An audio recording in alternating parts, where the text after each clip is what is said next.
Good morning, everybody. I'm Sarah, the Real Simple Mama.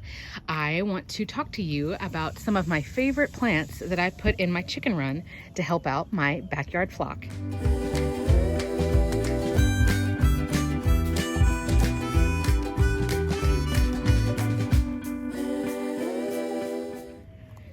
Good morning. I wanted to run out and hit record while it's still pretty quiet. And so I've been doing a lot more content lately about chickens and plants, having the two together out in your space. This is particularly if you have a smaller flock, like kind of more like an urban backyard flock, but of course this is useful for anybody. I do have lists of the plants that I've got here on realsimplemama.com. And there's an entire playlist that I will link up here as well as at the end that I have here on YouTube called Chickens and Your Garden. And that's about plant content that relates to your backyard chickens. So for this video, I want to talk about the plants that I've had out here that I really, really like. This is not going to be a list of everything that I have. It's just going to be, these are the plants that I think make the most sense for my backyard chickens. The other thing is I am in USDA Zone 8B. So if you're in the United States, I talk about this a lot. Go to USDA.gov. It's totally free. There's no commitment. You don't need a login. It takes like 5 seconds. You basically say, hey, this is the zip code that I live in. What's my zone? So for example, like I said, I'm in zone 8B. The zones do change every few years because of climate change. But basically it's going to say, for example, for me being in zone 8B, that means certain things as far as climate, temperature, seasons, stuff like that. And then when you go and research plants, sorry for the plane. When you go and research plants, then you kind of know, oh, these plants are only hardy from zones 5 to 6. Okay, then I shouldn't get one of these. It's not going to thrive. So the first class is that I would say herbs. And you're looking at one right now. This is a monster basil plant. I have 3 of these pots full of like basil plants that all came from the same one. Herbs have a lot of different benefits. You can check out this video here where I talk about herbs that I add in my chicken feed. I love putting in plants that serve more than one purpose. Like it's great if they look pretty, but I want them to do something else too. I want them to be a great pollinator plant, or I want them to be really hardy so they're really easy to grow, or I want them to be a really good shade plant, or I want them to be something that provides food for the chickens or me or both. So herbs are aromatic, which means when the sun hits them, when they're warm, or when you're watering them, they put off a smell, an aroma, that helps deter all different kinds of pests. Different herbs can deter everything from flies and mosquitoes to mice and rats or spiders or all kinds of stuff. The one in front of you is basil. So this one serves a lot of great purposes. Number one, they're super cheap. Number two, you can propagate them for free. I'm doing a video soon where you can literally take a non-woody stem. See how that stem is woody? You want a younger, softer stem, stick it in water. Within 2 weeks, it has roots. Pop it in a pot. Ta-da, you made a free plant. So they're cheap. They're easy to grow. They're easy to propagate. They're really good for pest control. You can give them to your chickens in their feed. You can give it to them fresh, chopped up, or dried. They'll pick off leaves as they want. So I really like having herbs. And then of course, if you like to do your own cooking, herbs like basil, oregano, rosemary, all kinds of stuff. They serve all those purposes for your chickens. And then when you're going to cook, come and grab some. So herbs are my first one.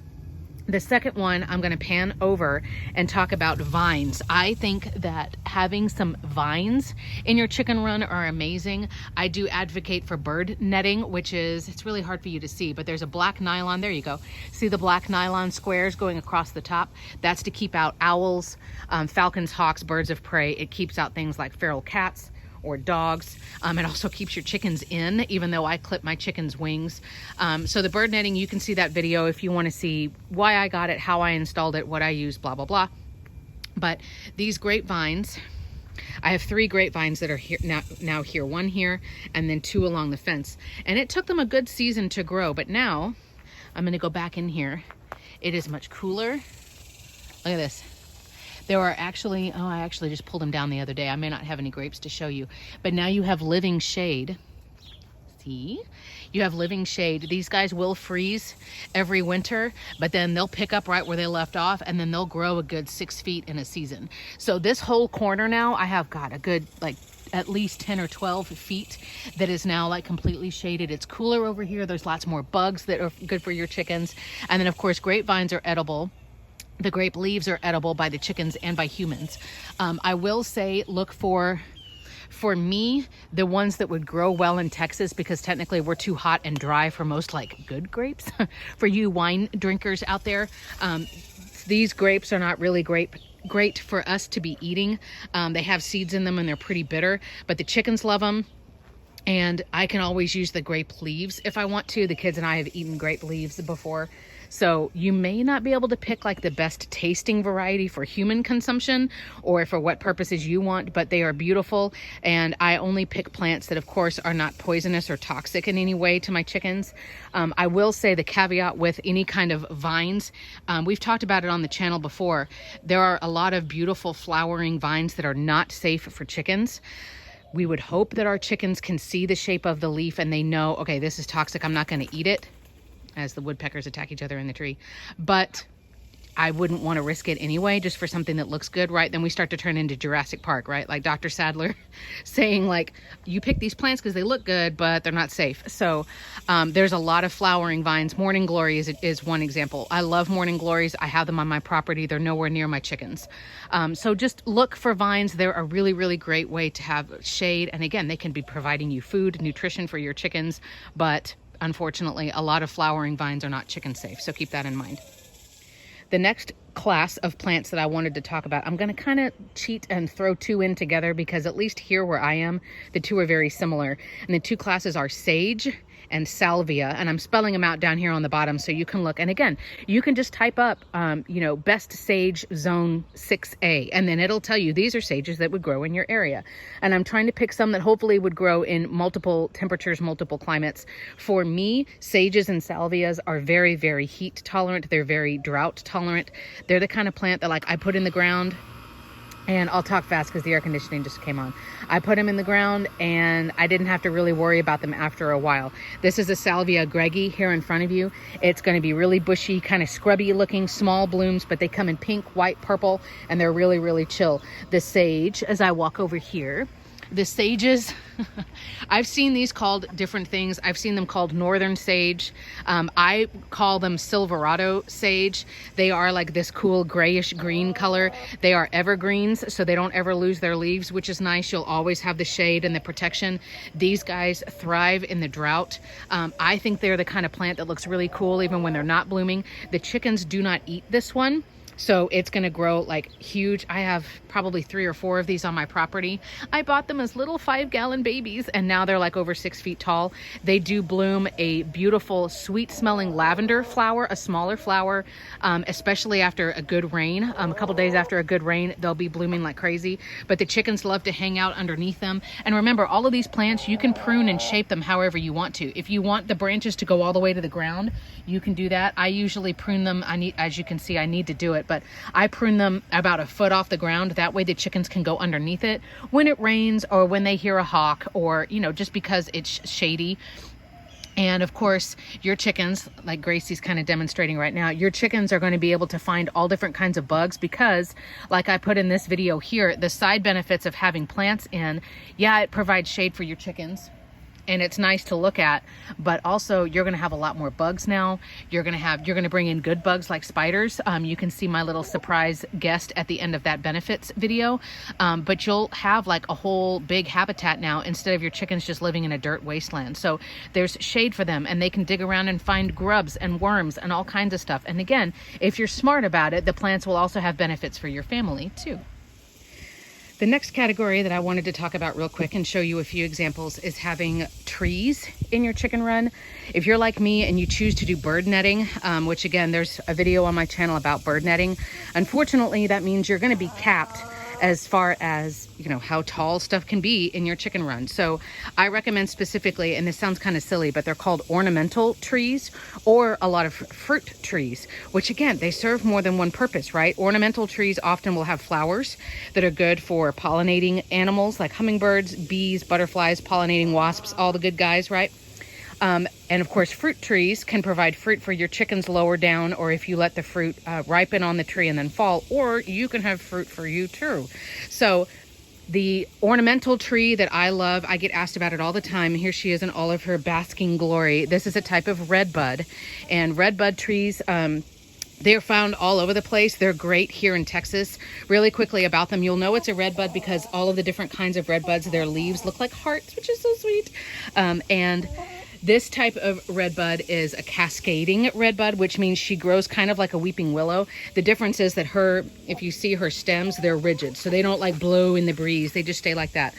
She's only 4 feet tall, 4.5 feet tall right now. She's not going to get really big. She's super chill, super hardy. You see some of her leaves in the middle are suffering because, unfortunately, because it's so hot here, my priority has to be on keeping the chickens cool. And that means the plants that are over here by the sprinklers are getting a lot of water. She's really, really low maintenance. So the redbud is an amazing tree. Like I said, this one is cascading. It's literally made a tent where the girls hang out when it's hot because the water hits the ground there and makes it nice and cool, and then they just lay out in there like they're in a little tent. The other ornamental tree that I really recommend that I have in here is a lilac. And if I'm quoting one of my favorite movies, Jurassic Park, because this is Jurassic Park, right? You know, like the animals know they're poisonous and they don't eat it. This type of lilac is a Vitex lilac. She is not toxic to my birds. She has grown, unfortunately, whoops, through the bird netting. She's probably 10 or 12 feet tall now. She blooms profusely. Another tree that's super low maintenance. She doesn't care about anything. Now, I could have pruned her up so she just has one main trunk and then she branches out, but I like her being bushier because she's here with the chickens.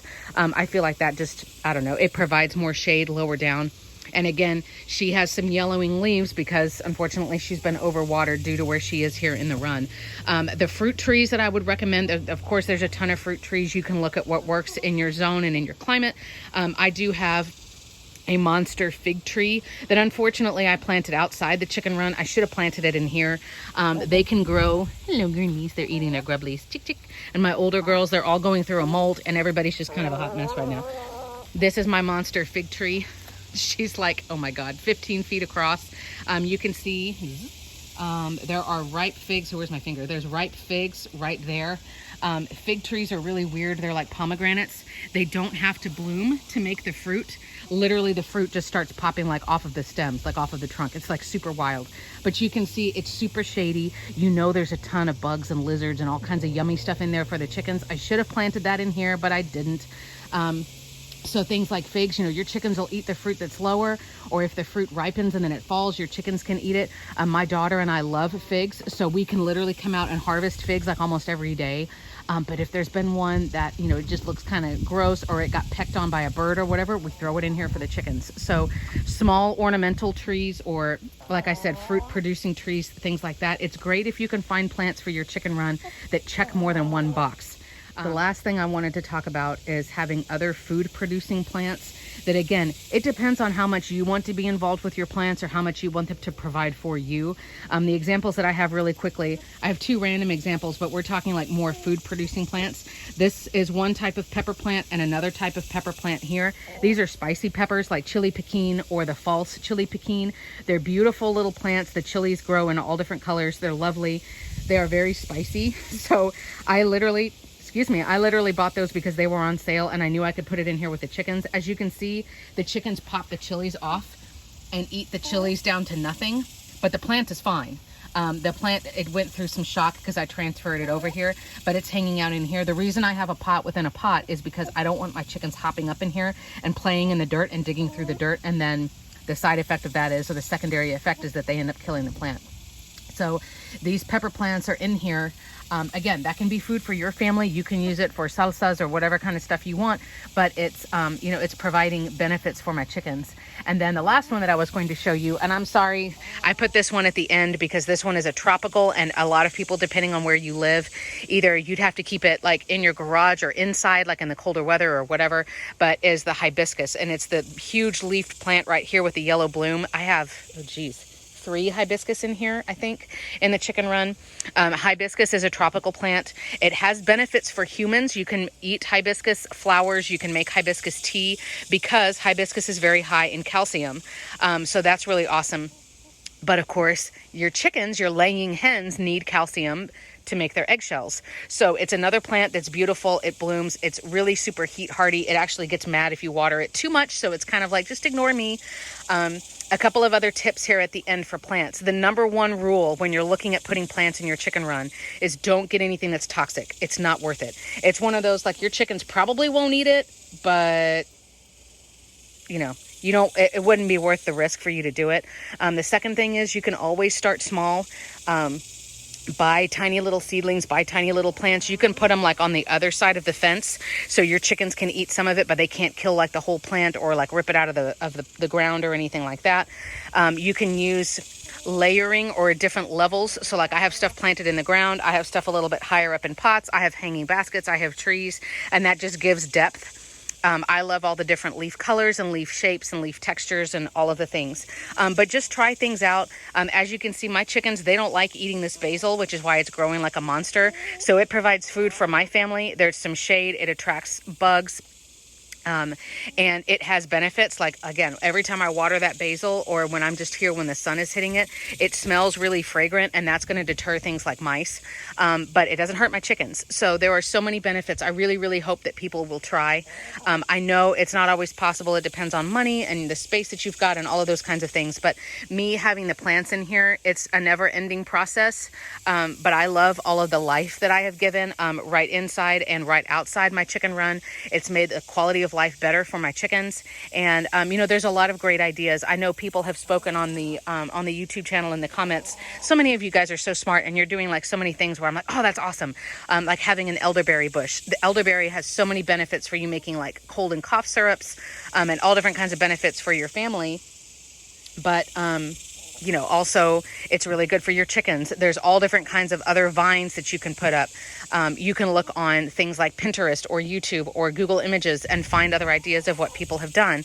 And then, like I said, let it check as many boxes as possible. It's also a really good pollinator plant, or it's also a perennial, so it will live for years, or it's also, you know, it provides, you know, food for us, or, you know, whatever. So I hope that this has given you guys some ideas. You're always welcome to put questions and helpful comments down below. My email address is in the video description as well. And like I said, the list of the plants that I have in here is also on realsimplemama.com. So I hope that this has given you some ideas, and you want to go out and like try some things with your chickens, because it's really fun, and it lets you marry the hobbies of being a chicken tender as well as gardening, and it just makes the quality of life for your chickens even better. So thanks for watching, guys.